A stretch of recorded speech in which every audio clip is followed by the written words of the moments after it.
If we were to ask you, what is your favorite shopping festival?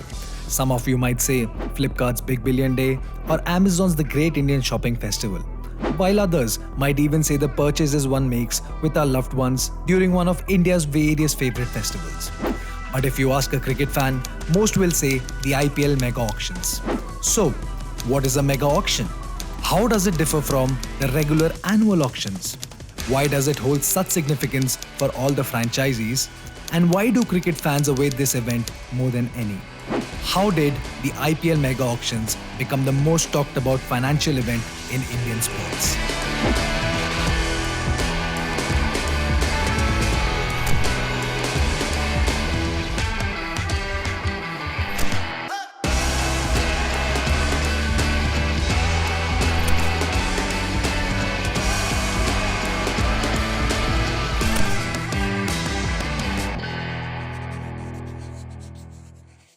So, what exactly is an IPL Mega Auction?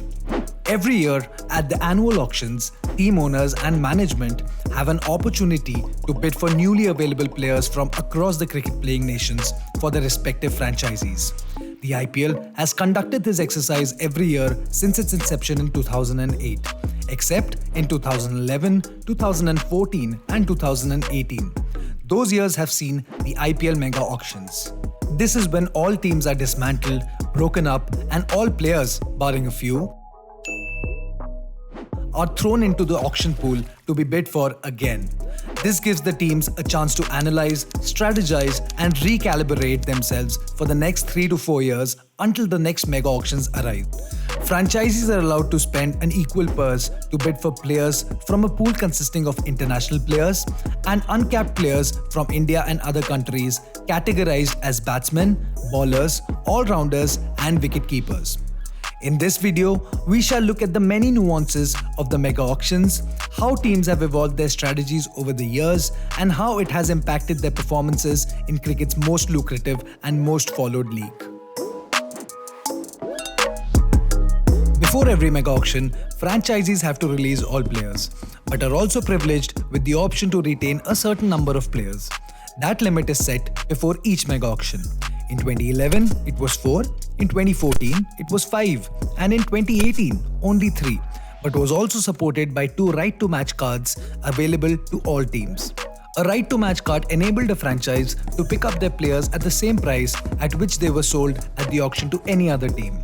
Every retained player comes with a huge cost and reduces the purse money allocated to the franchise going into the mega auctions. So what has been the impact of a team's player retention strategy on their performances in the IPL? Only 2 franchisees have always utilized the complete retention limit in all mega auctions: Chennai Super Kings and Mumbai Indians. Since the first mega auction of 2011, Chennai has won the title thrice, whereas Mumbai has won it a record 5 times, making them the 2 most successful IPL franchisees to date. Coincidence or just good planning? Delhi Daredevils, who had been an inconsistent franchise in the IPL, adopted this strategy in the 2018 mega auctions when they utilized their entire retention quota of 3 players. They didn't win a title but finished 3rd, 2nd and 1st in the league table in subsequent seasons.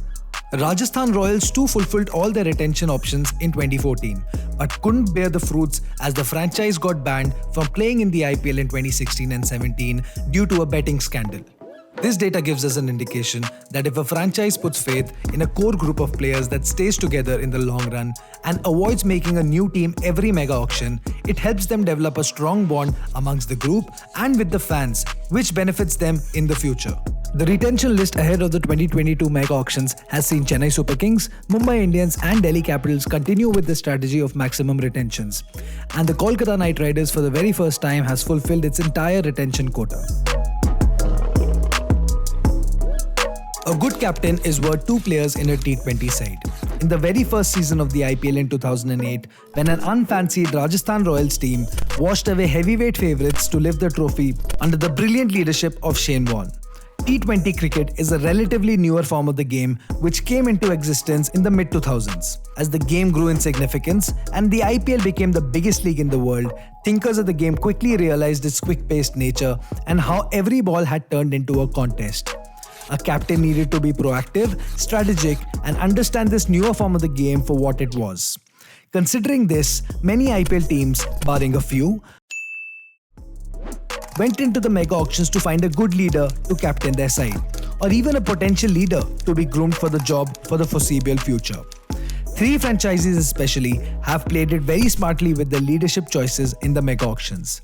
They have not only focused on brilliant players who could contribute with their skills, but also ensured they had captaincy potential. Rohit Sharma was bought by Mumbai Indians in 2011, who was subsequently made captain in 2013. Gautam Gambhir was bought by KKR to lead in the 2011 mega auctions after they had had several disappointing seasons. And David Warner was bought to captain by SRH in 2014. These 3 have gone on to lift the IPL title at least once in their first 3 seasons as captains. Along with great captaincy skills, they have also emerged as the top run getters for their franchises in their title winning seasons and also scoring heavily in other seasons. When the IPL was born, every franchise wanted the best batsmen in their squad. The common misconception was that T20 cricket was simply a batsman's game.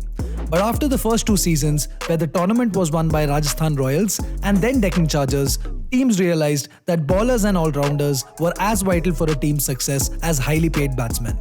Let's look at the 2011 mega auction. Mumbai and Rajasthan used almost 50% of their total spend on batters, and Bangalore spent about 66% to strengthen their batting. In the 2014 mega auctions, however, Mumbai and Rajasthan reduced their batting spend to just about 33%, while Bangalore's spend went as low as 3%. It isn't only about the overall spend on a particular category of players, but there was also a shift seen in who the costliest buys were. In the 2011 mega auction, Delhi Daredevils spent 9 crore on the flamboyant Kevin Peterson, which was their top buy. In 2018 though, their top buy was the hard-hitting all-rounder Glenn Maxwell at 9 crores. Their second and third costliest players were 2 bowlers, Kagiso Rabada and Amit Mishra. A similar pattern follows for the Rajasthan Royals. In 2014, the top buy was Aussie hero Steve Smith. But in 2018, their top 2 buys were all-rounder Ben Stokes and bowler Jaydev Unadkat. Another example is that of the Mumbai Indians. Their highest buys in the 2011 and 2014 mega auctions were batters, Rohit Sharma and Mike Hussey. But it changed in 2018 as Kunal Pandya was picked up for a whooping 8.8 crore as an all-rounder. From the first mega auction in 2011 to the latest one in 2018, the average percentage of per spent on batsmen by franchisees has reduced from a massive 45% to 34%, while the average percentage spent on all-rounders and bowlers have gone up from 27 and 29% to 36 and 31% respectively, indicating a significant shift in the spending patterns of the franchisees. The 2022 mega auction is happening on the 12th and 13th of February, with 2 new franchises, Lucknow and Ahmedabad, having joined the IPL. 27 players have been retained by 8 franchisees and a total of 590 players are shortlisted to go under the hammer. So grab your popcorn and let the madness begin. If you'd like to get more insights on the mega auctions, join us live with other IPL fans on the Sports Republic on the day of the mega auctions. To see other sports content, subscribe to the channel and support us in becoming the voice of fans across India.